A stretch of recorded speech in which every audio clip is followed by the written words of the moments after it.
Hello everyone. I'm posting this because I want to talk about Spartan Race. I just won a season pass for 2020 for my personalized Aru license plates on my car, and the timing could not have been better. Briefly, I had surgery back in May for moderate to severe abdominal issues, and I've had a temporary ostomy since then. I was overwhelmed with this at first. It's a challenging life change, but like anything else, if you put your mind to it and stay positive, it becomes very manageable. So I've managed to return to work full duty and even kept my training going at a moderate level. I have another surgery scheduled for later this month to reverse the ostomy and hopefully get back to normal. I'll be turning 50 while I'm in the hospital, actually. Not exactly what I had in mind for my big 5-0, but I'm not complaining. Soon I'll be back to training and back out on the course. I really can't wait. I've already registered for the North Carolina Beast and Sprint in November, so I'll be hitting the ground running after surgery. This 2020 season pass will be put to use, believe me. Let me back the story up. Many of you that know me know that I love Spartan Race. I've run over 30 of them all over the country. I want to talk about my very first Spartan Race and why I put those tags on my car years ago. My first Spartan Race was back in 2012. I had run 17 or so of those tough something races when a friend of mine suggested I look into this new Spartan Race. I saw that they had a Beast, the longest of their three, in Vermont in September on my birthday, coincidentally. So I registered. Then I transferred it into the Ultra Beast, which was 2 laps, and the plans for my 43rd birthday were set. Well, I only made one of those laps, 13 miles or so. It took me 7 hours.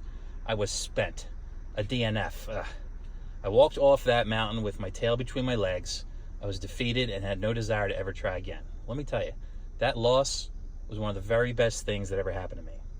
After a short while, I started to realize that I had lost, but I was not defeated. I had more fight in me. We all do. I regrouped and took an honest look at myself, my diet, my habits, my training, my whole routine. I started training like my life depended on it. I bought a weighted vest and started running parking garages because anybody knows South Jersey knows it's flat. I went vegan in April. I quit drinking during my train up, and I made myself sleep at least 7 hours a day. I thought about walking off that damn mountain every day for a year. I thought about little else. How bad do you really want it? Then came the Killington Ultra Beast 2013, again on my birthday. Well, this was the single hardest day of my life. The tagline of every Spartan race is a baptism, the Ultra Beast is an exorcism. Well, that could not have been more accurate. I found strength and grit and resilience that I didn't know I had. That year, I finished the Ultra Beast in just under 14 hours, 60 plus obstacles and over 30 miles. I crossed that finish line frozen, exhausted like never before in my life. Both hands were numb and worthless. My legs were rubber. I was shuddering uncontrollably, and every part of me ached. It was the single greatest feeling and the single greatest victory I ever had. As I crossed the finish line, the volunteers saw my Ultra armband, turned around and pulled out the special glow-in-the-dark medal to put around my neck. I completely lost it. Tears streaming and suddenly not feeling any pain, I strode to my car, sat down, stared out into the darkness for a solid hour at I don't know what. But the exorcism was complete, and I will never, ever forget it for as long as I live. Decide that you want it. Really decide. Then approach every workout, training run, health decision as a step towards that goal.